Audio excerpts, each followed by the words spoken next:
Good evening, everybody. It's Monday night. Just checking all my stuff here to see if you guys are on. It's Monday night. It's 8:30, so that means it's YouTube time with yours truly. Yours truly. I gotta move all my stuff out of the way. I feel cramped. Oh, hello, Facebook. Those of you tuning in on Facebook, Sandy and Rosemary, hello. If you want to engage in conversation with me and ask questions and things like that, you could do so when you tune in through YouTube. So if you are seeing the green screen behind me, which is really ugly, then you're on Facebook. If you are seeing me and my book behind me, you're on YouTube. I don't know. I can't get my brain straight already. It's been a long day. I'll share it with you. I'm better than I was last week. Hello, I see all these regulars here, all these names that are becoming familiar to me. So hello, Tyler and Kelly and Sandy and Kathy, Renee, Carrie, Christina, Renee, Janine, Melanie, Diane, another Janine, and Heather so far I see. So if this is your first time, hello, Cindy. If this is your first time tuning in, just let me know that it's your first time and let me know where you're watching from, because I am enjoying the fact that everyone is kind of tuning in, I know, to meditations and workshops from all over the country. So I'm really kind of totally finding that to be quite fun and fascinating. So let me know where you're tuning in from if you've never tuned in before. Hello, South Carolina, Laura. Hey, Pam. Hey, Sharon. Hey, Melissa. Hey, Maria. Thank you. I'm doing much better than I was last week, although this past week we did start cleaning out the center, as I announced last week that we're closing the center, which is super bittersweet. And I was like, all right, it's time, let's go, whatever. And no, I was definitely in a crabby mood because of it, a sad crabby mood, you know what I mean? So I don't like to feel sad, and I don't know anybody who does, but I know with myself is that I don't do sadness well.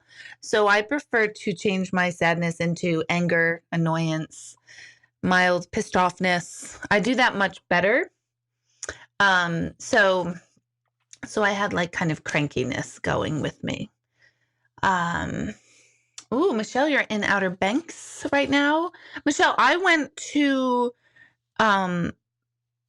Catholic school, and in 5th and 6th grade there was a girl named in my class, Michelle Murphy, and you just reminded me of her because of your name. So little factoid that nobody really cares about, but she had a crush on the boy that I did, and he liked her. So yeah, that was a good memory. Walk down memory lane. Thank you for that. But anyway, I am doing better, where the center is mostly cleaned out.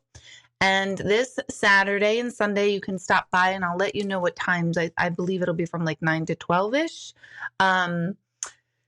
that you can stop by the center. And if there's any books that you want, I have a massage table that I'll be selling, paintings, and just objects from the years at the center. So that'll be available to go and see all that stuff if you want it. Today was interesting. So I was supposed to meet Michelle after I had readings this morning and this early afternoon. I was supposed to meet Michelle to finish up the last kind of like loose ends at the center. And I get a call or text from my son that he's in urgent care, and he's sitting in urgent care by himself, and his foot hurts, that he cut it this weekend while he jumped off a dock, and he hit it on the part of the boat that you tie the boat to the whatever. I don't know. And he's in urgent care because it was just a little scratch, and now it's bothering him, and he's worried that it's going to get infected. So I'm like, oh my God, is anybody with you? No. I'm going to leave a part of the story out that pisses me off just because. But I go to meet him at urgent care because that's what you do as a parent. You go into urgent care with your child. And I'm waiting with him, and they think it's broken. So now tomorrow, Greg will be taking him back to get an x-ray because, of course, today at urgent care, the x-ray people weren't there. So So that was fun. That was a nice little detour of the day. You guys all know, for those of you who are parents, you know the detours that life gives you. We're lucky that we're lucky. We're lucky that we are healthy and happy, and he can work on it and so on. And like, he's not dying, so he could walk on it. Would I say work on it? I was trying to read while I'm talking. That never works out. So let's see. Hello from Jersey. Hey, Tom. How are you? Let's see. My Jennifer Keenan, question mark? Where? Did I miss something? Pleasant Valley is tuning in. Oh, Jennifer. Oh, my Jennifer. So you guys know each other. Got it. Highland Mills. Hello, Grace. Hello, Maria. Hello, Chris. Okay. So yeah, that was my day. This wasn't Dory Fish Kelly. This was the middle. This was Ben. So, yeah, isn't there like never a dull moment? I missed the part where you said which boy got hurt, but I hope he feels better soon. It was Ben. It was my middle guy, 17. So that was our day, but we're lucky. I mean, he's fine. He'll be fine. But those days where you have a plan and then the universe is like, no. Well, yeah, I guess the whole globe knows about that right now. So anyway, that was my day. Anywho, what this is all about, for those of you who are tuning in for the first time, usually I come on Monday nights and we just talk. We get time. You can ask kind of generalized questions about energy, the afterlife, blocks, chakras, just stuff that you wanted to ever ask me. It's not personal intuitive questions, although every once in a while I throw that in there. But it's more like generalized stuff. I want to tell you that I finally sat down yesterday and I made my calendar and schedule for July and August. And if you are on my mailing list, you will be getting an email soon talking about appointments that are opening up for the rest of July and the first week of August. And what did I add? Mediumship 102 is starting in August on Tuesday nights. So those of you who took 101, you can jump into 102. I'm maxing that number of people in the class, probably to 20, 25. I won't take any more than that for 102. And if you haven't taken 101, we still have that available pre-recorded. So if you want to take that class, you can email Michelle at the office. Oh, Tom is drunk at Chapala Grill. Chapala? I think it's Chapala Grill. That's fun, Tom. I wish I was. It's fun to be tipsy. It's not fun to be like fall down blackout drunk. Not that I know that at all, because never, my early 20s, never. But, like tipsy is so fun. I love that. I just still have that, like I have a two drink line, right? I can have 2 drinks, 2 drinks or 2 glasses of wine. And then I got to stop. And then I'm good. But if I have that third, that's me bringing out the Irish and a little bit of the, the alcoholic DNA that my lineage has in it. And that third drink, there's no stop button. So I've learned, thankfully, that it's a 2 drink minimum. And then it's insanity. We said in the beginning of this quarantine that when restaurants open, let's get all together. Well, I'm not getting all together with everybody. I'm not worried about COVID, but I'm certainly not going to contribute to the people that are like getting together in mass proportions and basically like, spreading it. So I don't want to do that. I don't want to be that person that feels guilty that I was at the spot and I set up any group event that people caught it at. I don't want that karma. I don't want that energy around me. So we'll wait. We'll wait until we can, but we will do a big celebration, a huge celebration when it's all good. How do we get on the mailing list, Janine? If you go to my website at hanlon.com, there is an icon with like an envelope or join my mailing list and you sign up. Here's the thing though. This is where everybody goes wrong, especially people that have Hotmail, Gmail, and I think it's Yahoo. Like basically what else is there? Once you sign up, you're going to get a confirmation email. So you have to look in your junk and spam if you don't get it right away or within the half hour. And then you have to confirm it. Because if you don't confirm it, you're not on the mailing list, but you get stuck in like some sort of cyber loop, which we can't add you to the mailing list. And it's a huge aggravating problem with constant contact that we have spent mostly Michelle, has spent tens of thousands of hours trying to fix. So make sure if you're signing up for the newsletter that you find that confirmation email and confirm it. Otherwise, you're just going to be lost in like no man's land. Let's see. I'm a beer pong champ. No, not a beer pong champ. I hate beer. Hate it. Hate it, hate it, hate it. I can't drink beer. I was about to say I wish I was the person that did, but no, I don't. I don't wish that I was like a beer drinker. I don't like it. I no problem with those of you who do like it. I just don't like it. I love red wine a lot, and I like stupid sugary drinks like Mike's Hard Lemonades.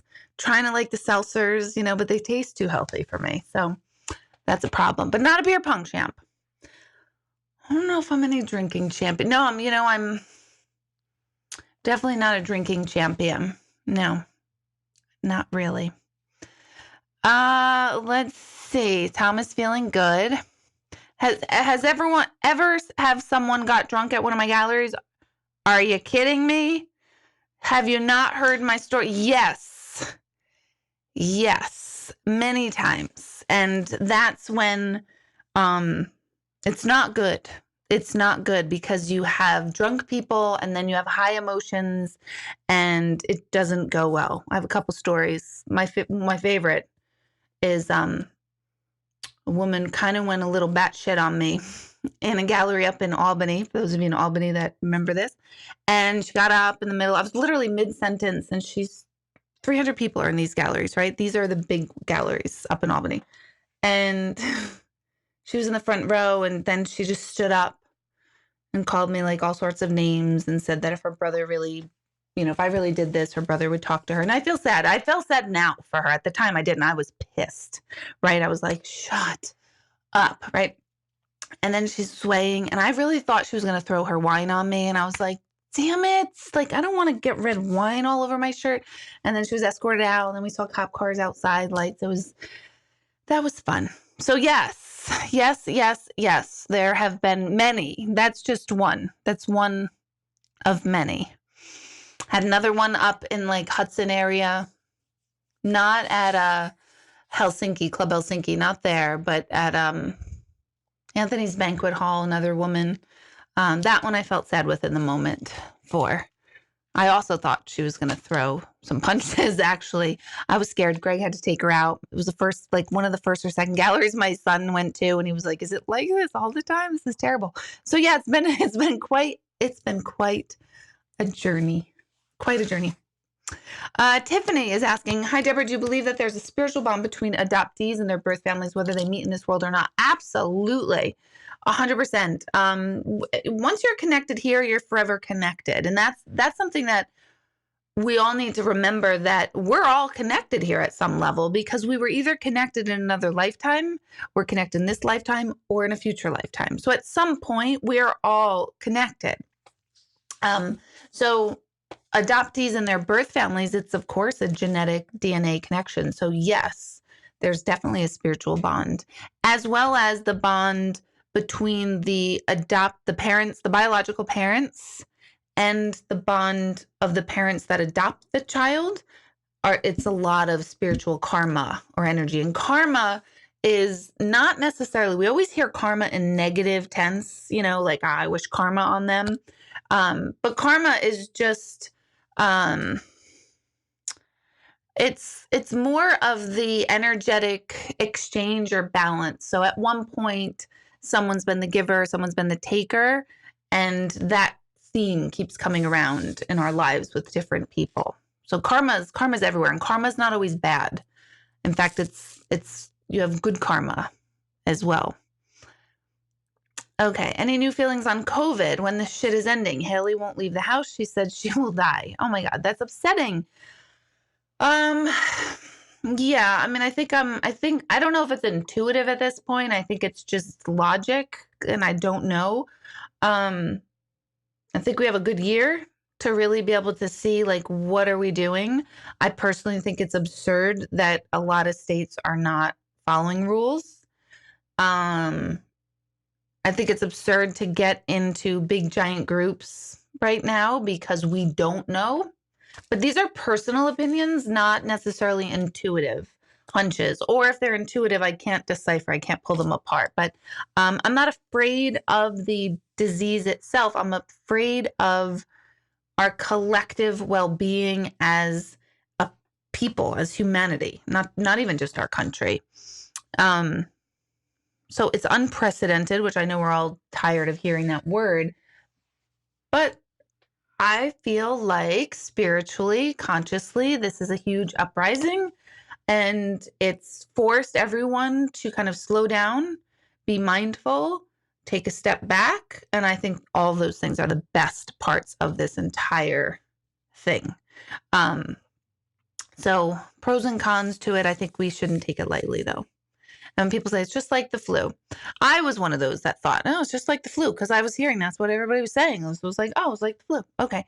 It's not like the flu. It's not like the flu. We haven't seen anything like this. Oh, we've been through a pandemic 100 years ago. 100 years ago, people did not travel as they worldwide like we do today. It's not the same. So I think we just have to be smart and care for each other. It's truly not about me. It's not about me. Like, I'm not worried about me or us getting it. Maybe that's naive, but it's like, let's just be nice. A mask, we're all cool with it. We don't have to work. Most of us don't have to work with it 24/7. Or a lot of us, maybe not most of us. So I don't understand the whole, like, my liberties are taken because I have to wear a mask. I don't understand that. I literally can't wrap my head around it. But those are personal opinions, not intuitive. It's 100% opinions. And everybody has a right to have their own opinion. Just don't yell at each other for it. Do our past loved ones know concept of time? My father passed a year ago. Does he know it's been a year? Also buried my aunt today. Oh, I'm just so sorry, Janine. Yes, they know the concept of time, and they more importantly, they know that there is no such thing as the concept of time. So does he know it's a year for you? Yes, he knows it's a year, but for him, it's not a year, and it hasn't been a nanosecond, and it's also been 10,000 years. So, yeah, they have concept of it, but they're not in and of it. Am I sure I'm Irish? No beer? Oh, hell no. Can't do the beer. Nope. Summer camp part 2, 2021 water balloon games this time. Yes, I am thinking about doing a summer camp again. Last year I ran a summer camp twice, and you were invited to an undisclosed location, and it was a fun day. I'm open to re-looking at that and doing it again. Of course, structuring it differently, less people. I think the most one I had, 20 people attended, I think. Maybe I'm wrong on that. But it's small and intimate anyway. And of course, this year, if I do it, it'll be much smaller for the purpose of let's just be smart. I don't like beer either. Same as you, sweet drinks. Yeah. And I love the, Greg, what is the drink that I used to always get, with 2 cherries? It always had to have 2 cherries in it. I haven't gotten one. That's how long it's been. And I love margaritas, like freaking love. I am dying for Hudson Taco in Newburgh. They have some sort of margarita with blueberries in it, and it's a little bit colored pink, and I can't remember the name of the name of the margarita. And I know they do curbside drinking. It's not the same, so I could technically pick it up, but I'm not going to do that. Or I haven't done that, but I really miss that. Nor am I going to go out right now and like sit in, only because I don't feel like waiting. I'm not like against sitting and having drinks.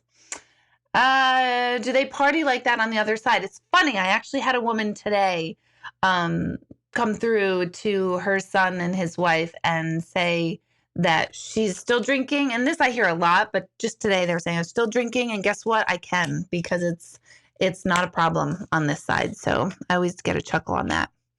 Christine, you were there with the drunk lady. We talked about it when you came to the Go's Music Hall. Yeah, that was upsetting night. That was at the hotel in Latham, and And then, yeah, we don't have that problem at the Coast Music Hall, thank goodness, because there's no alcohol. Or if there is, there's not volumes of it. There is alcohol, I think they sell there. But yeah, that was interesting.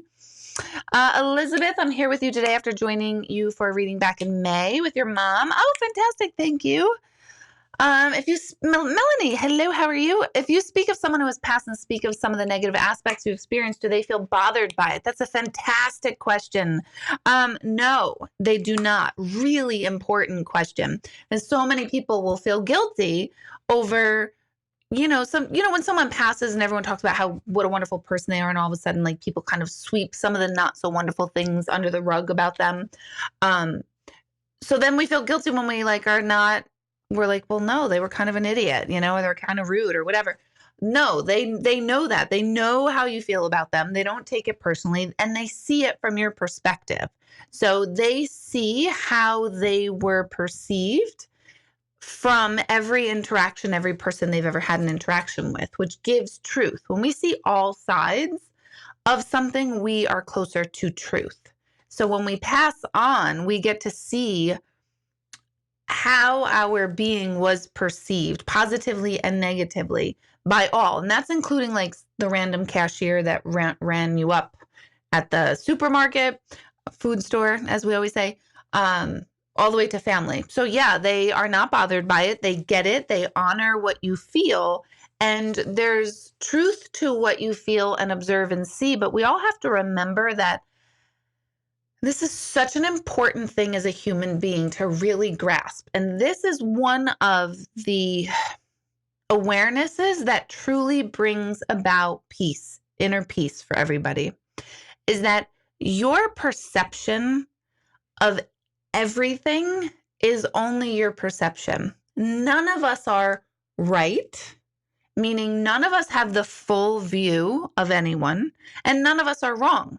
If you have a negative interaction with some random person in a mall, which you won't because malls are closed, but you know what I'm saying. And well, what was that movie called that really depicted this? Such a great movie. Oh my God. Yeah, it's not, you guys are probably going to help me remember it, but it was basically about, you see this bad action being done, and then you have a negative view of the person that you had this negative interaction with. But that person has a family and friends who love and adore them and will probably describe that person as the kindest, nicest person ever. So it's all about perception. And when you realize you are entitled to your perception, how you think and feel is correct. It's right for you. But it's not the whole picture on anyone. There's no such thing as absolutes in the world. I mean, Hitler had someone who liked him. He might have had a couple people. Maybe his mother even loved him. I don't know. Maybe she didn't. That's why he was psycho. I don't really know the story of Hitler. But, everybody has somebody that has, I have family members that completely would describe me very, very differently than what any of you know of me, and their perception is right. I'm not going to, actually, no, they're dead fucking wrong. But anyway, I digress. We all have a perception, and you're entitled to your perception, but the peace comes from knowing, like, okay, it's not the full truth, but you can own what you feel, and then you can, I just felt you guys laugh about that, and then you can see, like, oh my gosh, do I need to be attached to my observations and perceptions?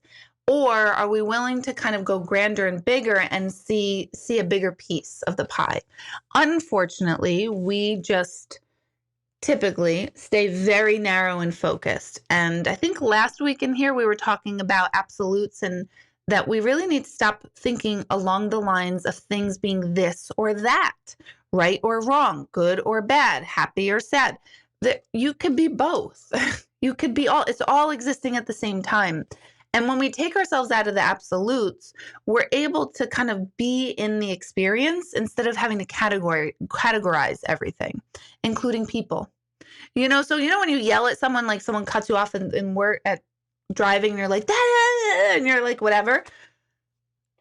99 times out of 100, that person is isn't really clueless. Maybe they made a mistake. Maybe their car's not running right and they couldn't floor it like you wanted them to. Maybe they are a jerk. Maybe they don't give a crap about you and they pulled out in front of you. Who knows? We don't know the story about anybody's intention. And we get so hung up on what everyone else is doing, thinking, and believing. And we're totally wrong. We're completely wrong because we don't have the whole picture. So what do? We have to go inward of like, you know what? I don't know. I don't know the story. I personally like to give people the benefit of the doubt. When people have shown me who they are with constant behavior and over, then I can make a decision of like, you know what? That behavior, I don't like it for me.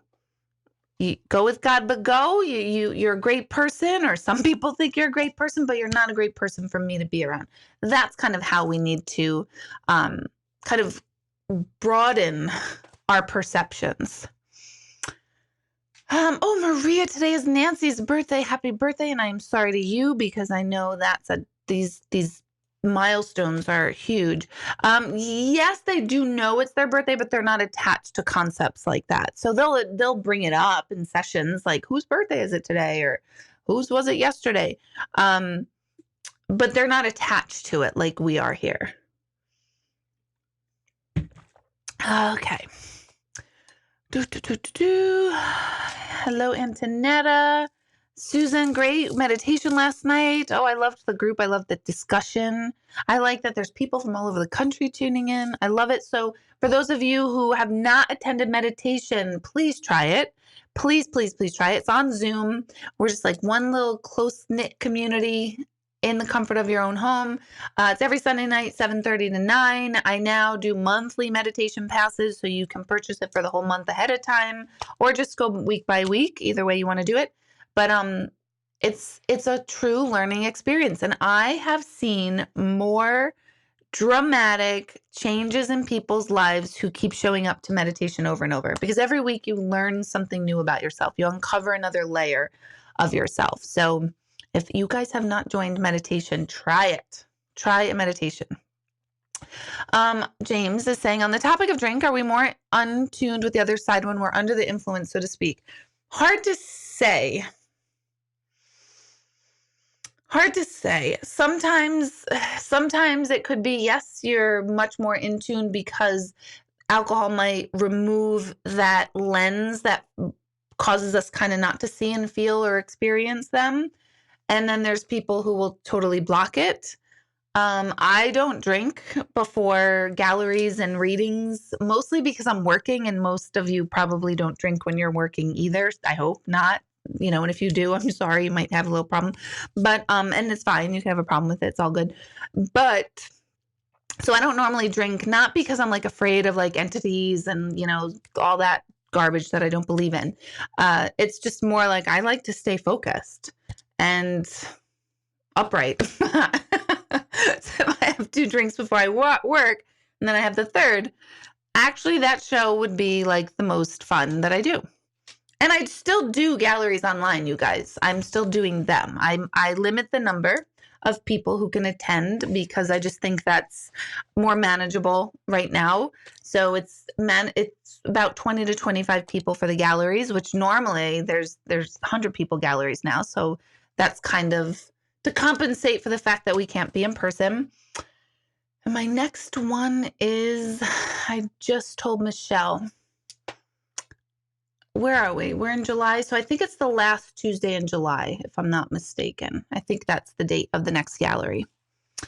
And the mediumship class 102, it'll go on the calendar shortly. Michelle's still working on putting that all together. But again, it'll only be 20 people, 25 maybe tops for that class. If you haven't taken my 101 series at any point in time, you need to take that first, and that is available pre-recorded that you could get. And they'll be on Tuesdays in August for the 102.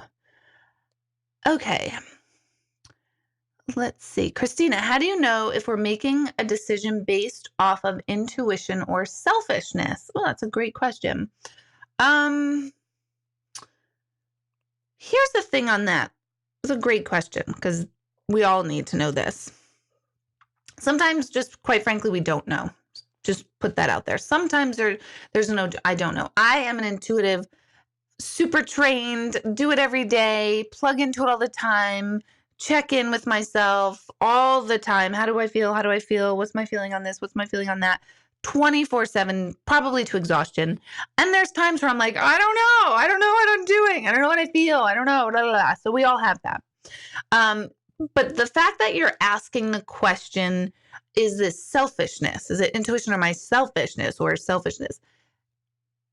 If you're thinking that something might be selfish, chances are it's not, because you're questioning whether it's selfish, which is completely unselfish. Does that make sense? So I would just kind of give you that food for thought right off the bat. Say something is selfish. What does selfish mean? Selfish means, in this regard, selfish means you're putting your needs before someone else, right? Is that the description of selfishness? That's how I'm defining it. Sometimes we need to do that. And sometimes we need to do that on our own preservation. It's okay. That's okay to do it. If you're selfish and you're hoping to screw someone else because you want something first, that's a different story. So there's a fine line even in the question of defining selfishness. But like I said, if you're thinking like, God, I feel so selfish by doing or making this decision, chances are it's not selfish, because true selfishness, you're not questioning whether you're selfish. You're just doing it. I don't care. It's just the way it is. You're not thinking of anyone else. So I would say that your decision, while might be putting yourself first, could also be very intuitive and just feels right. I mean, intuition means it feels right. It just feels right. And we don't need to have an explanation for it. We don't need to justify what feels right. That's a huge inclination for people to want to do. You want to justify. Well, I was going to go to your party, but I can't because like I had we tell these stories, right? Can't go to your party. I'm so sorry. Have a great time. That's it. We don't have to justify everything. We're exhausted by all like, oh my God, I feel so bad, blah, blah, blah, blah. Chances are 9 times out of 10, people aren't really that offended. And if someone's offended by your actions, usually that has more to do with them than it does to you. So yes, there's give and take to all of this. There's no hard and fast rule, but your question's a great one. And I would say you're probably experiencing an intuitive need for yourself, which is not selfish. Carol, that's not a bad idea, because the dates that everybody was throwing around are actually dates that I was going to do an ETA refresher. For those of you who took ETA, I'm putting out an ETA refresher course. This is only for people who took my energy transformation awareness courses over the last 6 years. So that's coming up soon. So maybe we'll talk. Elizabeth, it's not a Shirley Temple. I don't know what the drink is. I can't believe it. I love it. It's Greg, do you know what the drink is? If you should know, because you were the one that has to order it for me.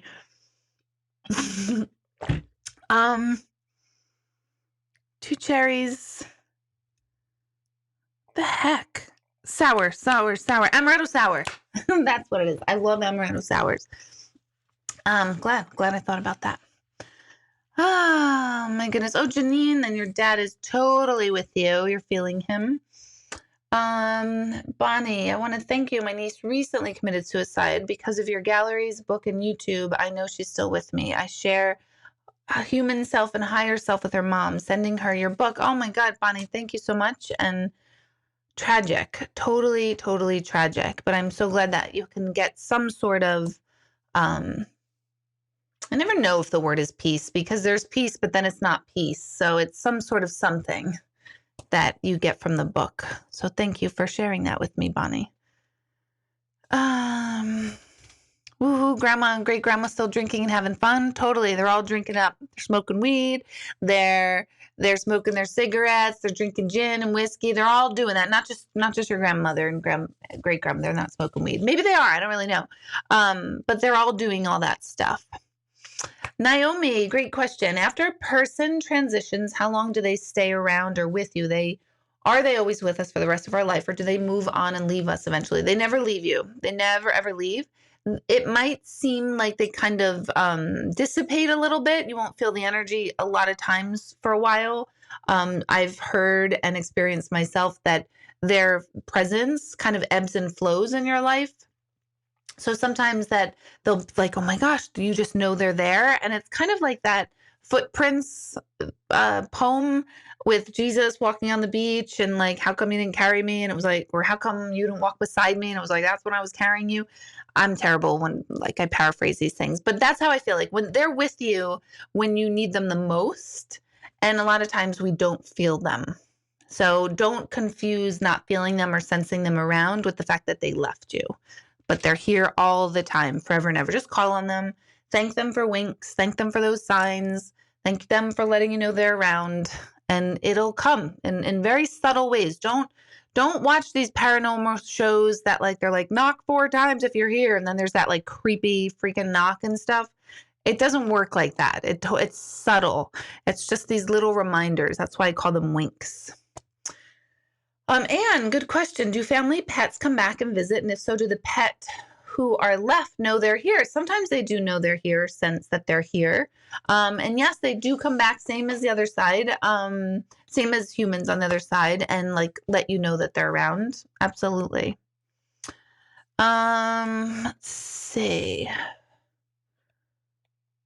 Wow, James said Hitler's mother was going to abort him. Her doctor talked her out of it. Is that like true? Like totally like historically true? That would be pretty amazing. Talk about someone having intuition. Oops, sorry. Maybe that was not nice. Sally, that's your questions are more of like a personal intuitive nature, and this is more generalized questions. So I'm not ignoring you. If people share a name either in this life or with those past, are they more connected? I don't know that they're more connected, but I mean, my middle name is named after a grandmother that I never met. And actually she was a terrible alcoholic. And maybe that's why I've got that like 2 drink minimum.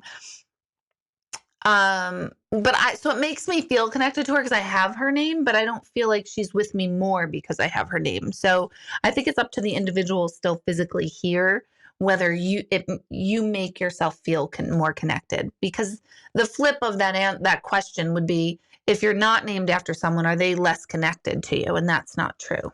So I think if you feel connected, it's because you share the name. Hey, Debbie, how are you? Karen, hello. Meditation. Karen is recommending meditation for everybody. Hello, Deborah. Thank you. Thank you. Thank you. Another Deborah. Deborah's meditation's awesome. Deb was on it last night. Antonetta, why are they so consistently in my dreams? Hard to say. It's usually, I believe that there are people who have visitation dreams and people who don't. There's kind of like that category. People who have them regularly or fairly regularly, and then people are like, I've never had them. I'm one who's like, I've had 2. I wrote about both of them in my book. I've had 2 visitation dreams my whole life. One was my grandfather, and I write about it all in the book. The other one was somebody that I knew. He used to play music night at the center many years ago. Skitch, those of you who know him. And he showed up in a dream. And he's certainly not the first client that I've had pass, but he came to me so clear, and I was in the dream going, how'd you do this? And I call it, as you know, Antonetta, I call it my firewall. Like, how did you get through my firewall? I have a firewall up. You can't come to me when I'm sleeping, because then I get to sleep. So I don't know why that happens. Some people are just programmed for it. Elizabeth, do you have any tips for how to best earn a private reading with you? Ooh, earn is a curious word. Yeah, you could deposit like $50,000 in a safety deposit box, and then you can get right in. No,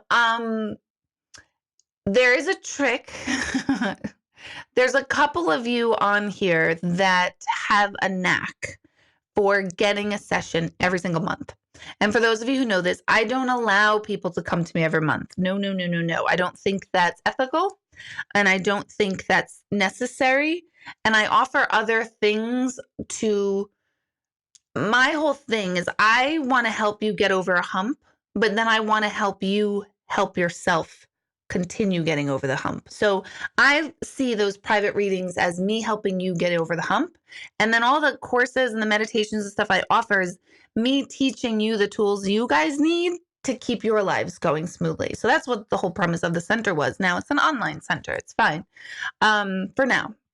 So some of you, I keep saying, man, I could hire you out because there's a couple of people, I haven't seen Tara on here tonight, but there's a couple of people who, I don't know how they do it. They get a reading for friends, family, this one's cousin, every single month. The true trick is when you receive the email that says that we're going to open up, and Michelle decides once I give her my schedule for the following month, she decides when she's going to open it up so she can be by the computer. And say she says it's opening at 2:00 on a Monday. At 1:59, refresh your page on my website for my calendar. I've heard her tell people, don't get picky when you choose a date. Don't go, oh, let me check my calendar. Because by the time you check your calendar, it's gone. It's crazy. I know.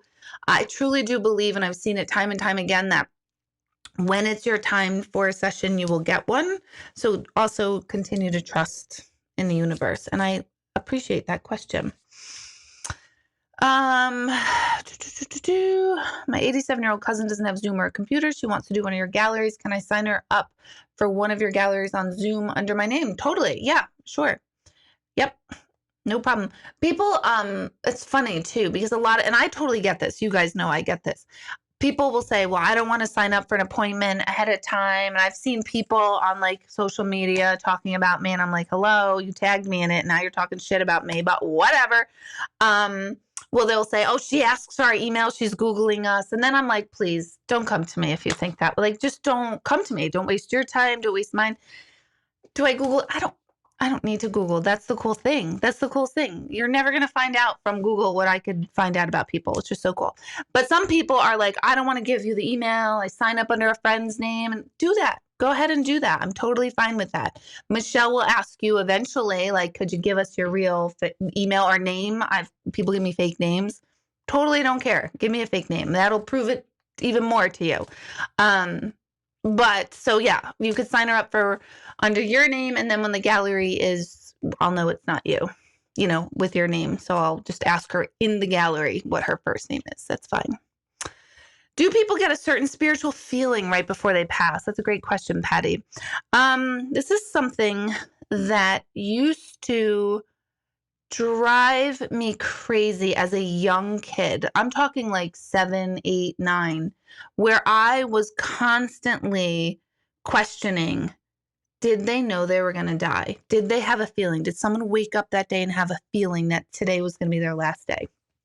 And for years, decades, this question would torture me because I just wanted to know, like, I do believe our soul knows when it's our time, but that doesn't mean our conscious mind knows.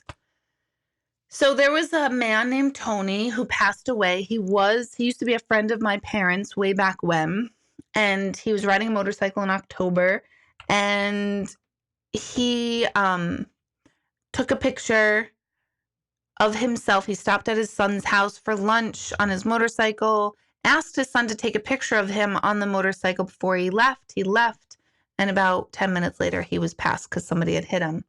And he came through in a reading, and I mentioned this in the book too. And he's the one that kind of solidifies that no, he did not know that he was going to pass. I mean, I know that's just one man, but my sense is after doing this for so many years that mostly no. But are there people who do? Yeah, there are definitely people who had that feeling, that hunch. I've heard many times where, especially people who pass under 30, often come through and say, like, I knew I wasn't going to make it past 30, or I knew I wasn't going to grow up. I've heard them say that. But can't say a hard and fast, like, yeah, they all have this sense right before they pass. Oh my God, Todd, you're on here. What? Fireball. There is a story behind that. Todd shares my last name, but oddly, we're not related at all. Meeting him was quite the crazy story of my life. Okay, Susan, so what if the last night meditation connection to your younger self was actually connecting with your spirit on a different plane? You could change your life if you knew not to repeat a behavior. Yeah, I mean, that essentially is what we're doing, is when we're connecting to our younger self exists currently within ourselves because the memories of that consciousness is in with us now. But at the same time, they don't exist at all because they're not here. So my 5-year-old self, she's gone. She's totally dead, except there's remnants or impressions or neural grooves that have embedded themselves in my brain that creates my behavior today. So I'm both dead. My 5-year-old self is dead and completely alive in me in any moment. So that's kind of one of those ways of kind of understanding how the future, past, present, future works. It's all existing at the same time because my 5-year-old self is dead. She's gone, but she's also present, as is my 130-year-old self. She's present here, and yet she hasn't been manifested yet. So yes, you could change your life if you knew not to repeat a behavior, but sometimes we need to look back because we're so unconscious, because our behavior is so programmed into us, that we need to step back and look, what are our thoughts and beliefs? How did they lead us here? And do I need to change them? Do I need to change the way I think in order to change my life? And the answer is yes, for all of you, all of us. We are all in this habitual, unconscious pattern of behavior that is caused by beliefs and conditioning that we were raised with. And once we start uncovering these oh my God moments, we start going, oh my God, we grow ourselves up to today and we go, is that relative to me right now? Is that still, do I still need to carry that belief? Is that helping me? Is that belief helping me? Does that make sense? Let me know if you need clarity, because that's the stuff that fascinates me, to help people realize and recognize what their core beliefs are and who in their past has created some kind of habitual like linking in that keeps us kind of hooked on a thought or hooked on a feeling or hooked on an emotion. And once we can unhook ourselves from that belief and conditioning, then we can start creating new, moving forward. Maria, do our loved ones who transition get tired of hearing from us? Nope, never. They never, ever get tired. So that is a great question. Yeah, you're all saying, yeah, how many times? I picture my friends saying, geez, Maria, how many damn times are you going to talk to me? Nope. Melanie says, I always think my both parents are saying she's still so needy. Not at all. They don't think so at all. My aunt Grace passed kind of, let's see, Ben, my son, I was pregnant with Ben, so that's 17 years ago. So I discovered that, like, this is what I'm doing, this mediumship thing. I have this connection. And my aunt was aware that I was kind of newly embarking in this territory. And she was very, very hilariously clear that when she died, she was like, don't come call for me. Don't find me. Just know that I'm going to be in Aruba and I'm going to be fine. But I don't want to, I'm not coming back. I'm not talking to you guys. Like, I'm going to be good. I'm going to be in heaven. Let me be there. And we all laughed. Ha ha ha. So funny. And wouldn't you know it? I felt her maybe like 3 times in the last 17 years. And it always is quite like unbelievable when she does come through. But I get a kick out of her saying, like, don't even try. I'm not giving you the lotto numbers. I'm good. Can I recommend a book to help interpret dreams? There's a lot of good, it's funny, I just went back and forth with a dream interpretation book at the center, whether I was going to take that one home or leave it at the center. It's huge. And I can't remember if I took it home, because I have a serious problem with books. Like, I need them all because I feel like I touch the book and I absorb the information, which isn't true, but I feel that it is. So that one was pretty thorough. But I think any Google dream, if Kathy O'Neill's on here, she's very good with dream interpretation books and recommendations. So if she's on here, I'll look and have her post something. But other than that, I usually just look up online. I think it's dreamdictionary.com is the one I use, but don't quote me on that. Are first responders truly chosen for their professions? I have quite a few in my family. I believe it takes a certain type of person. Is it an energy trait that compels them? Yes, I agree. A couple things. There is a theory that for a large number of people, particularly people who are in some sort of service field, first responders, doctors, nurses, mediums, attorneys who are fighting for social justice or fighting for what's right, teachers, police officers, anyone in the branch of law, that there's a theory that there is an experience that we must have had before the age of 9 or 10 that thrust us on this path that we feel like we need to show up and help someone. So I know a lot of nurses, like very young, they experienced someone very significant in their life pass when they were young. So unconsciously, they became a nurse to kind of heal the original person that they saw sick and pass, and they became a nurse to try to heal that loss. I believe I became a medium to heal the loss and confusion, and actually it wasn't confusion. I think it was more clarity that a 3-year-old myself had about the other side. I think I became a medium to heal that part of that my 3-year-old consciousness that's like, wait a minute, my brother died. Totally get that. He's not here, but he is here. And what that led me on. So I think there's some merit to that. And you kind of all need to like look at yourself, like your career that you chose is usually a response to something that occurred in your younger years, particularly if you're in some sort of helping or service field, therapists, which is quite interesting. Plus, anyone in service field, that it could also be kind of paying off karma from before, another lifetime, where maybe I was someone who killed a lot of people in my last life.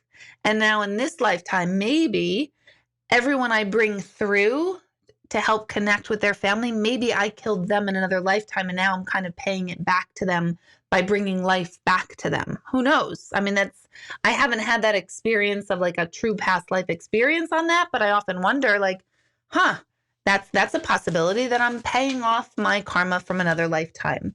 Or maybe I healed them in another lifetime. Maybe it's good karma. Maybe, who knows? But hard to say, all of it.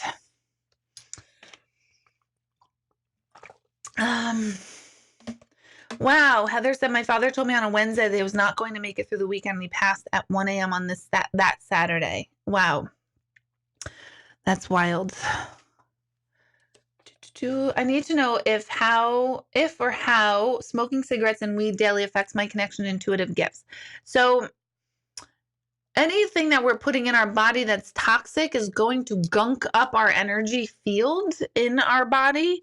And so it's going to create lag of energy. That's my Oreos or my wine to your weed and cigarettes. So you have to kind of weigh like, what is better? Are you smoking to avoid something else? Are you smoking weed to avoid, to squash anxiety? Maybe that anxiety is something that needs to be felt. There's so much to that question. I do believe that taking anything on a regular basis that takes away our own natural ability to heal ourselves weakens us over time. Having said that, I'm not against any of it. I mean, I feel like at some point too that we have to do what we got to do, and we're humans and we're not going to get it right. So you kind of have to find your balance. You have to find your balance in that.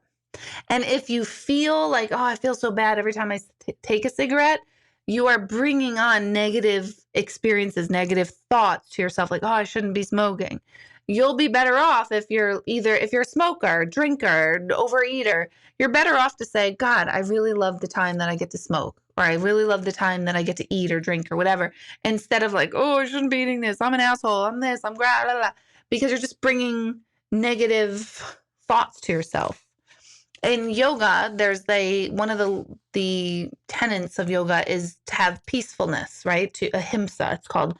And the idea of being in peace means finding the peace within so that you spread peace without. But peace within is also not having violence towards yourself, meaning negative thoughts, because negative thoughts is an act of violence. And we never think of it that way. And when I read this recently, I was so like, oh my gosh, it's so true.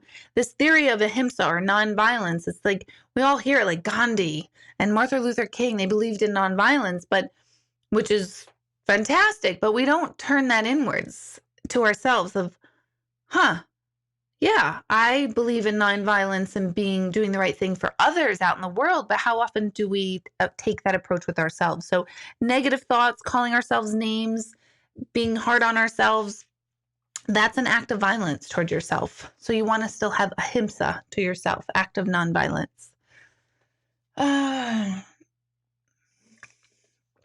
The night before my mother-in-law passed away, my sister-in-law said to her, we'll see you tomorrow. She said no. Did she wait for us all to leave to pass? Possibly. Quite possibly.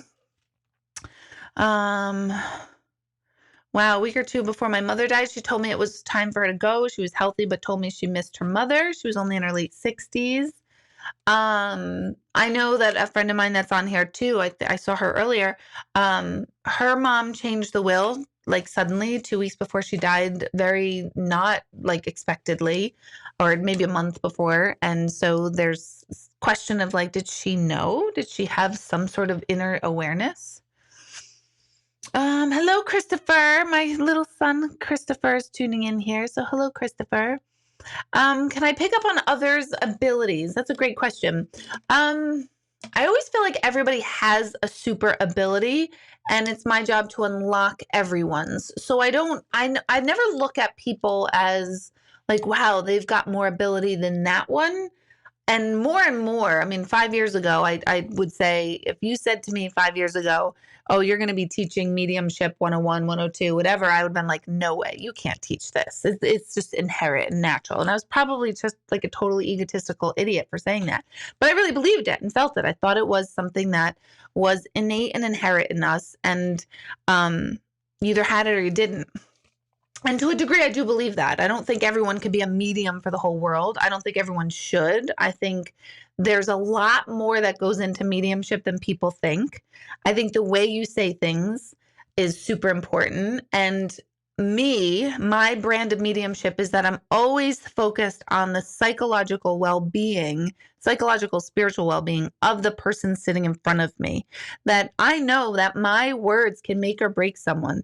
So I don't sugarcoat my messages, but I know I can't say, well, they're so pissed at you for that. Do you know, like there's a delivery there. So I don't think everyone has that knack.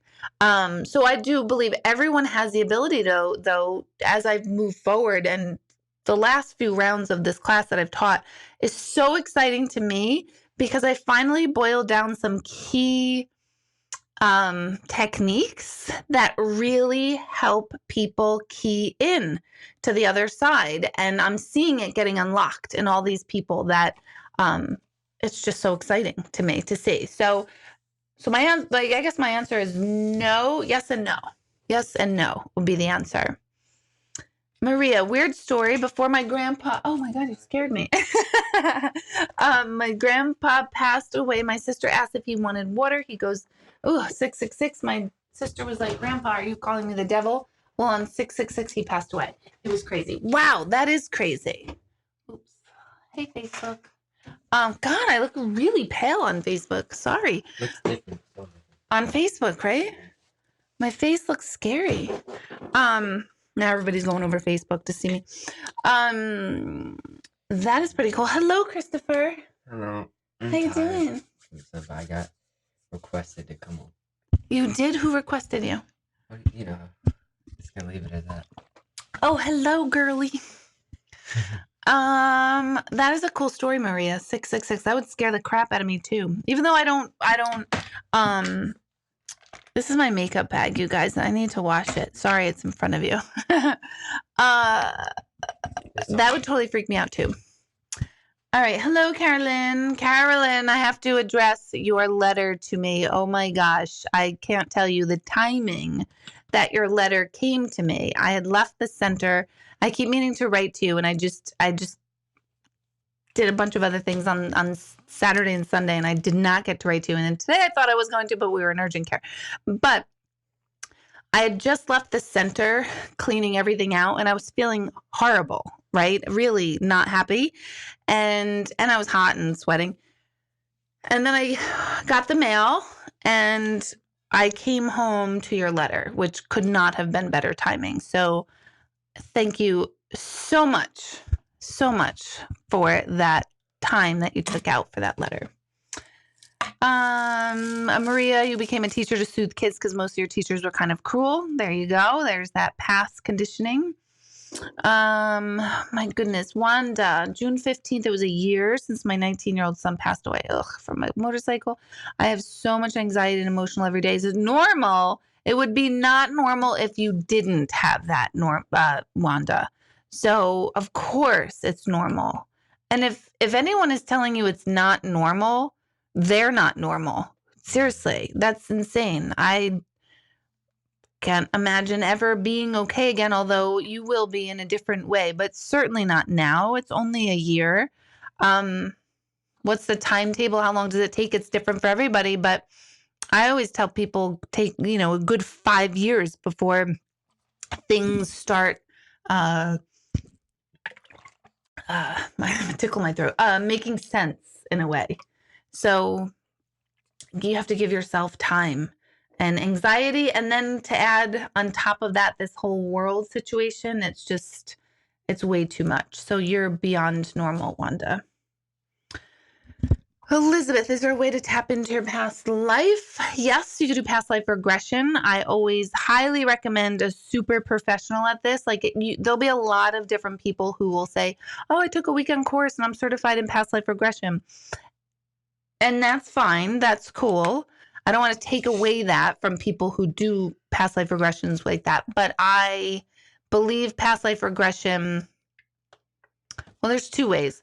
If you're doing it for fun and kind of like shits and giggles, sure, go to anybody. But if you're doing it for real self-work, then you need to go to an actual professional. So I used to refer somebody, but she is totally overwhelmed with people. So Brian Weiss is one of the big world famous ones, and he has people on his website to recommend all around the world, so you can look him up. Let's see. Thank you so much. That's why you're the perfect person to ask. Why, thank you, Amber. Hello, Andrea. How are you?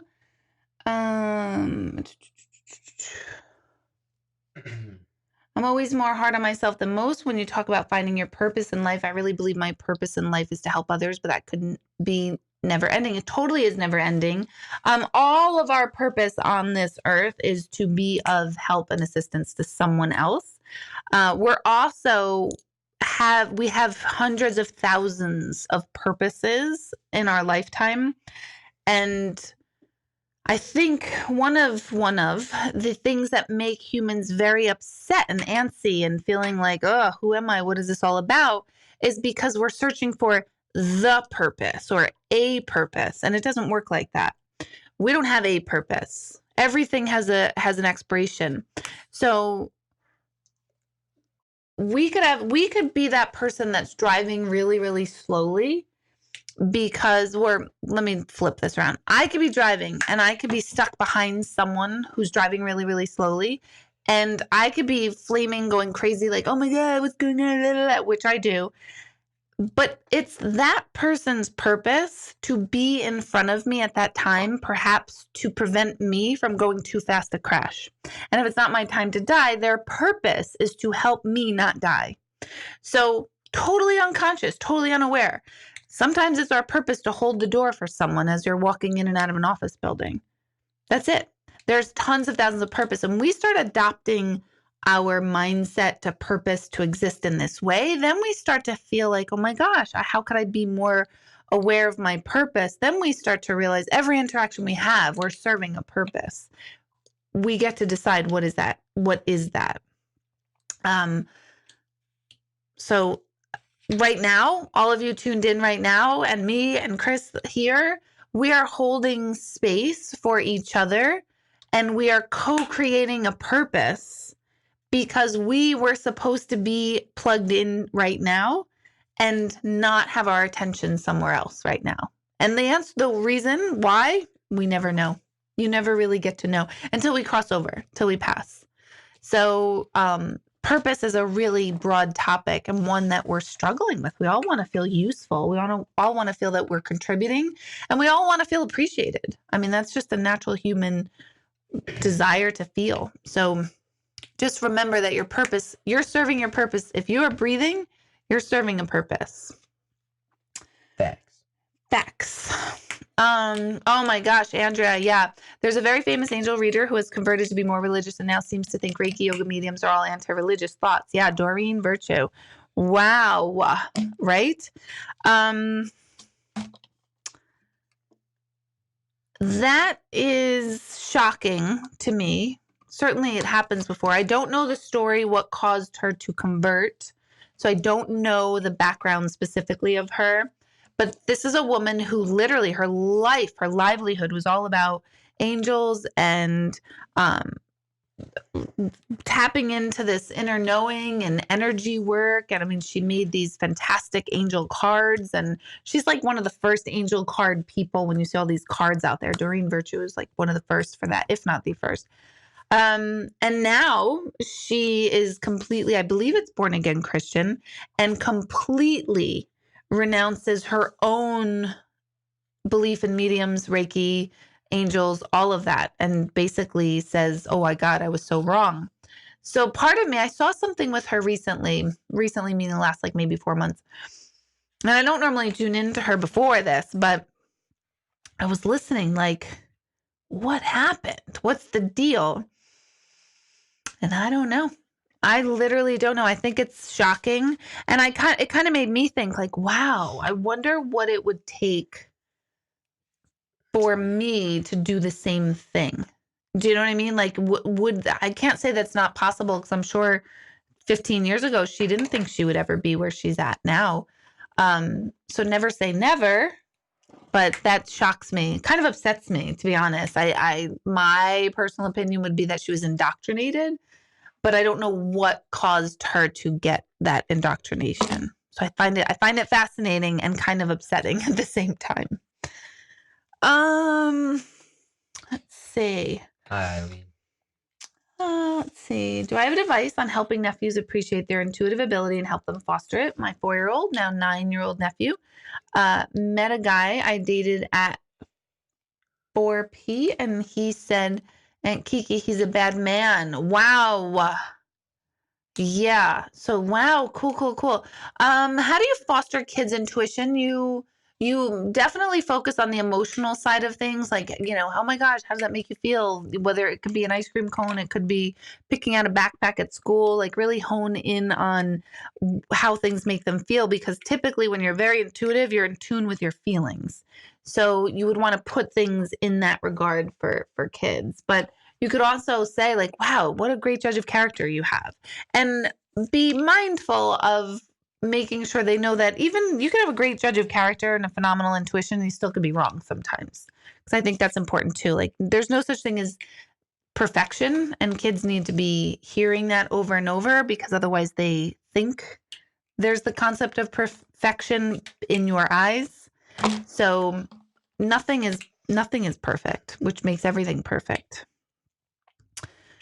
Phyllis, so I'm so glad to see you on here. My meditation last night was so relaxing and stress relieving. Awesome. Let's see. Brian Weiss, it's Weiss. If you type in Brian Weiss, past life regression, or past life regression, Dr. Brian, he'll come up everywhere. Debbie says, hi, Chris. Hello, Debbie. Let's see. Deb driving. Yeah, me driving. It was so nice during quarantine because like nobody was ever on the road. Isn't quarantine ending Tuesday? Is it real? Like Like that's. we're going into another phase or something. Yeah. Stage 4. and that's Yeah, I think we should still be smart. Still be cautious. Not fearful, not fearful. I don't believe in yeah. I don't fearful, know but if they're cautious. like people like say I didn't know you. I don't know if like say I don't know you. So I don't know if you're scared of corona, so I'm not gonna go up to you, and then it makes me look like I'm scared. So, Right. Yeah, we're all totally misunderstanding each other right now. In yeah. fact, somebody, were we out? Somebody and someone, I had that She's dialogue with nice. someone. Yeah. That, I forget where we were. Oh, we're all over the I know place. we're always together. But we were out somewhere and the woman's like, I'm not afraid of you. And I'm like, I'm not afraid of you either. I don't want to be afraid. I don't want everyone to think I'm afraid. I'm respectful. I want to be respectful of your space. Okay. Andrew, I stopped believing with her because I no longer agree with her beliefs. I'll stick to my energy stuff, what makes me feel right. Yeah, exactly. That's kind of how I look at it too. I'm just curious. I mean, I'm not curious enough to like find out what the story is, why she changed. But it is a huge deviation from that. And I guess, I mean, you hear very religious people going the opposite way, and I don't really question that very much. So that's my own stuff, kind of like, yeah, that makes sense. But the other way around, being very open spiritually and then going very narrow, in my opinion, narrow religious, is a little bit different. Carol, when one experiences a miscarriage, what form do they take on the afterlife?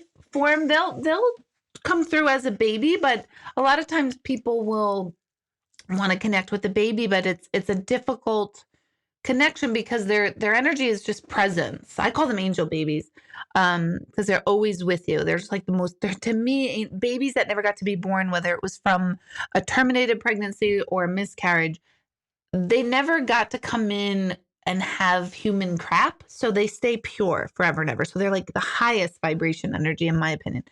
Um, but they don't have messages per se most of the time because they didn't have experiences with you. And a lot of time, messages come along with the experiences that you shared in this lifetime.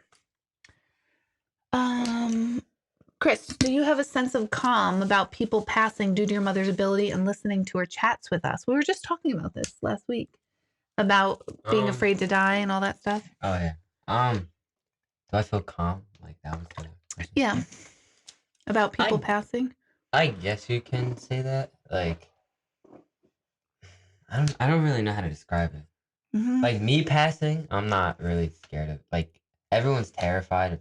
Not everyone, but a lot of people I know are like terrified of dying, right? And I believe that like if you die, you're meant to die. It was your time. Like, and that's facts. Like there's no you know.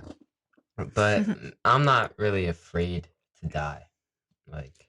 And what about Yeah, well, I don't know. other people who passed? Like, are you? I don't think that was her question, No, I but know. are I just you? couldn't really answer. I don't know. Yeah, no, you answered perfectly. Um, Like, well, we were having a question. His brother Jack, he and I were having this whole conversation about like who would you feel really sad about if they die, and who would you not feel sad about, which is a really funny conversation, which we won't share who we would not feel sad about. But which is terrible. I know that sounds horrible. The same person. It's like, it's terrible. Blah, blah, blah. So how do you feel about the idea though of people when they pass, they can like connect with you still? Yeah, I'm not, again, like, I don't really know how to, like, how can I answer this? Like, it's not a hard question, but it is, you know? Well, it is. I think it's a hard question too, because fortunately, knock on wood, you really haven't. Yeah, that's I Yeah. haven't really experienced, like, people, like, in my family really pass. Um, yeah, so I really can't answer that. But if it was, like, let's say you died, like, yeah, I'd be sad. But it was your time. I'd be like, damn it. Baker. Baker. But what about like when Kobe died? That was devastating. Oh yeah. I guess you could change, like, I really don't know how to answer this. Like, I'm just It's a hard question. Like Kobe, like an NBA player, like, because I'm a huge NBA fan. Say you, like, because you motivate other people and whatever you do. whatever you do. um, like I guess you could look at a death as take it as motivation, or like Kobe's death, I took it as motivation to work harder and stuff like that. So I guess you could like look at it in a different way than more than just being sitting up on your bed or couch sad all the time. You know, Yeah. sad. Okay. Yep. Let's see. Do you think if we don't get things right in this lifetime, we come back another life with the same people to get things right? Yes, we do. I'm not coming back with those who I did not get things right with. I'm just like, can we just like all agree to like be like, hey, listen, we're not gonna work on this. We're gonna work this out. Let's not do this again. But yes, we do keep kind of getting things right. Let me just clarify what that means is we're not wrong. It's just we want to imagine like we're all this like wrinkly silk, right? We're all this wrinkly piece of fabric silk. We're very wrinkled. And every time we come back, it's kind of like the iron of life is ironing out all these wrinkles so that we're smooth energy frequency with each other. So when we have this karmic connection with people, positive or negative, it's like we're smoothing out the wrinkles, is what this is all about. So getting it right, think of it kind of like smoothing things where there's no more tension or friction. There's no more attachment to outcomes when it comes to certain people. That would be the getting things right. It doesn't mean, because sometimes we can think like, when we think of something being right or wrong, then we stand so firmly in our perception again, and we are become very dug in our perception, and then it totally prevents us from able to see the whole picture as a whole. So we'll stop taking the words right and wrong, and just be like, it's an experience we're having, and we want our experiences to be as clear and free from attachments with each other. That makes sense. I like that question. I had a reading with Deb. She picked up on a miscarriage. Yep, their energies also. Do mediums experience or take on other people's anxiety or feelings? Yes. And I used to. And how do you know the difference between what's your feelings or spirits? Super questions. Sometimes you just don't, especially in the beginning when you're untrained. Very difficult. And I had no idea. And many years ago, and to a degree still now, but a lot of times people talk about being an empath, and I'm an empath, and I'm an empath, and I have a very hard time with relationships because I'm an empath, and I do believe being empathic is a thing. However, what I don't believe is empathy being a skill set that you blame your own kind of perceived failures on. In other words, like, well, I have anxiety because it's their anxiety. Well, if you know it's their anxiety, then you can also have the ability to kind of pull your energy back to yourself and separate yourself from their anxiety. If you know that your anxiety is someone else's, then you also have the ability to detach from it or become detached from it. So, yes, we pick up on other people's energies for sure. Yes, we can totally be confused which is ours and which is not ours. But that's the word. Oh my God, you just happened Hey. to me. Hey, it's like a family reunion. Yay. Oh my Come God. pull up a chair. I was gonna run, but you guys are down here. Oh, we're gonna be going soon. Or you could run on the no. the tread will be loud. Look at this. 2 of my 3 boys. The third cave team is upstairs with a little temporary little cast on his little foot.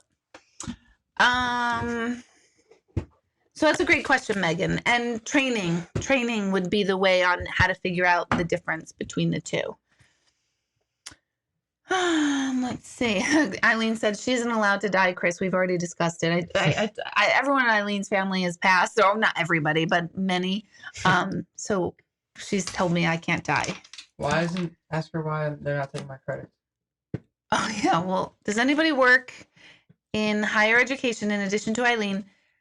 Because none of Jack's first semester credits transferred to AUK. And we're totally pissed about it. And we need to know, who do we speak to about that? But that's aside. Okay. Darlene, I saw something in my bedroom last night after a bang on the door woke me and my husband up. Can you tell me what it is? It scared the crap out of me. That would totally scare the crap out of me too. That's a personal intuitive question. I don't, as I'm like just kind of resting on it, I don't feel like it's energy per se. I think it might, there's another reason for it. But what is that reason? I don't know. But that is scary. Chris, didn't mean to put you on the spot, but your mom has given me such a clarity. I'm no longer nervous about it. Your answer was perfect. Aww. Do we reach a point where we don't come back another life and are, so to speak, eternally happy? In Buddhism, Hinduism, there is this notion of nirvana that we finally don't have to. Why are you laughing at me? He's making faces. That's crazy. He's looking at his handsome face. Handsome. It's my shirt. Is that all right? I actually wore real clothing today because I had somewhere to go. Urgent care. I was like, I'm putting on earrings on. I'm putting on a real shirt. Right now I have yoga pants on, but I was wearing jeans. I wore nice sandals because I was like, woo, I got a day out. I am going to get dressed up. I did. I was going to stop for ice cream too afterwards, but we didn't really have time. So I know. Yeah. So yes, there is an idea of that we finally don't have to come back because we have ironed out the wrinkle of our lifetimes, right? That fabric. We have gone through all the experiences and in the incarnations, and we've experienced all there is to experience. And yes, we're free and liberated. I don't know if that is truly the case. I don't know. There's tons of literature about it, but I've not encountered an energy that is in that category. So I don't believe that we stop coming back, even though, as I keep very clearly saying, I don't need to come back. I'm not going to come back. But if I do have to come back, I'm coming back as a single man for like ever. What? Wealthy single man. What? If I have to live again. Yeah, no, I know, but why? A single man. Why should be a freaking bird or something? I don't want to be something that can fly. That'd be lit. All right, a bird's cool. All right, if I had to come back in human form, I'd want to be a single man. Sure. Yeah, why would you be a woman? Because I would play all the games you guys play. I would do it right there. Hell yeah. What games are you talking about, boys? Well, that's why I want to be a man, because you guys are just like, what? You're like, what? You guys are like complicated. I want this, and we buy you that. You're like, too much of it. Yeah, it's too much. Yeah, like it's so annoying. I know. I'm not. Ladies, girls, we know annoying. We are. We're difficult. We're definitely difficult. Very difficult. We're complicated. Women understand women. We get it. We see a look on a woman's face. We're like, oh, she's pissed. She's upset. And a man's like, what do I do? And you're like, shh. You just upset her. Don't keep going. Yeah, but we want to know what we did. And like, if you let us know what we did, we'll like try and fix it. And then they're like, no, you can't go back to it. You can't fix it and stuff like that. Like, you know how annoying that is? Just let me fix it and we'll have a nice day. I know. See, we don't really believe in the concept of fixing. You should have gotten it right the first time. And because you didn't get the right the first time, we think you're not listening to us. And then we think if you're not listening to us, it means you don't really care for us. And then we go in our head and we have all sorts of daddy issues and stuff. So that's what happens. And I apologize. I do feel my whole life growing up, I was surrounded by females. My sister, my mother, females. Not a lot of males in my life. And certainly not a lot of positive males in my life at that time. And now I'm surrounded by males and I'm like, oh, I see the other side of all of this. So male energy is very annoying. It's annoying because we think you're a little bit like too literal or something. Ladies, want to help me with this? No. There's always a good old boy club in careers. That's true, Phyllis. Although I'm wondering, now that I've asked to become a male, I do feel this groundswell switching of this female energy that's coming back into like power. So watch me kind of like shoot myself in the foot, like in 200 years when it's mostly dominated by women. Here I come back as a male. So maybe I'll just be a bird. I think you're right. I think that's a good choice. Do you get to pick what you want to be? Or you just... Yeah, if you get to pick, Yes, you do get to pick. In the deep, deep sea where no one's seen me. That'd be lit. Like Bigfoot type thing. Bigfoot in the sea. Bigfoot No, in but the like sea. like a Bigfoot type of thing, Right. like that no one knows, or an alien. An alien. But wouldn't you be alone? Aliens are. Aliens kind of cool, though. People are scared of aliens. Last time we Oh, talked I'm about sorry, aliens, Facebook. it's shut off. So it's not. Oh, yeah, that's right. Oh, my gosh. Oh, Chris, I love your caring demeanor, but sometimes men are always as obliging as you are at your age. Pick the bird, Karen said. Karen said, I feel bad for them, honestly. I do too, Karen. I kind of do too. Jack, anything you take at ACK will transfer to Albany. Credits from private schools don't often fully transfer. I'm shocked you didn't get any credit. Yeah, we are too. We're really totally pissed about it. Pick the bird. Aren't. Yeah. Sometimes men aren't always as obliging as you are at your age. That means kind. Like, they're not always as trying to like see your point of view. You know what I think is really great though, that you guys are good talkers about how you feel, and that's important because then you get your point across. Emotional. Emotional. But that's important for male energy to be able to express in words and feelings. Anger, sadness, happiness, joy, frustration, all of it. And I think you guys have a good grasp at knowing like it's totally okay to like just express how you feel. Molly, I did not. I can't even believe that's what I confused it with. Ew. I've never seen the movie, but I know. Like, I have not either. Let the record show I have not either. Do you know what it is, Mom? I do know what it is because David told me. Yeah, it's horrifying. I can't even imagine. Cindy and I were talking like, Chris, what? look No. Moving right along. Men can argue and forget in 5 minutes. We're still mad from the argument last year, and this new argument reminded us of that now, and we're super pissed. 100%, Cindy. 100%. Like, we kind of store away our pissedness, and we're like, I'm going to pull that up in about 8 months from now, and I'm going to use it against you, and you can't argue me. And you can't use it against me because I'm right. Oh, yeah, we're all good at that. Girls are the same. Yeah. It's just mostly because our feelings were hurt, though. So, yeah, but you guys don't know how to express your feelings. Like, no, but it'll be something stupid. Like, I'll give you a Twinkie. I'm fat, yeah. It's a one-size packet. Take the damn. What do you mean? Like stuff like that. Okay, because that means if I split it too damn. You think I need to lose weight? What?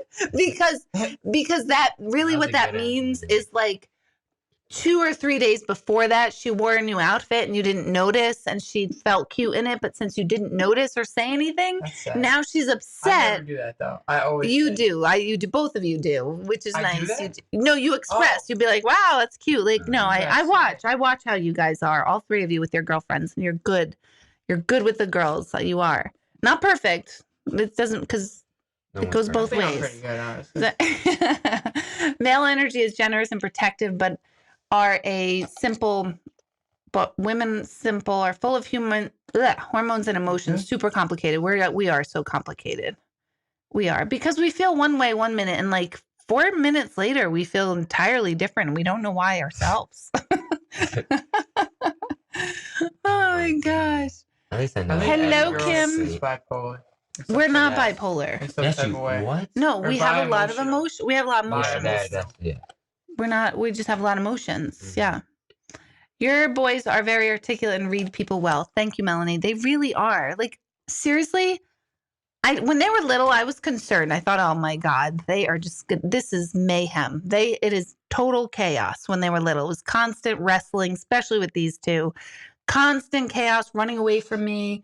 This one found a swan egg at the pond and then took it in his arms and carried it like a football all through the park, and all the kids were yelling and the parents were yelling at me and thinking he was a serial killer because he's harming the swan egg. It was a horrible experience. And I was like crying thinking, oh my God, my kid, here he was like, what, 8, 7?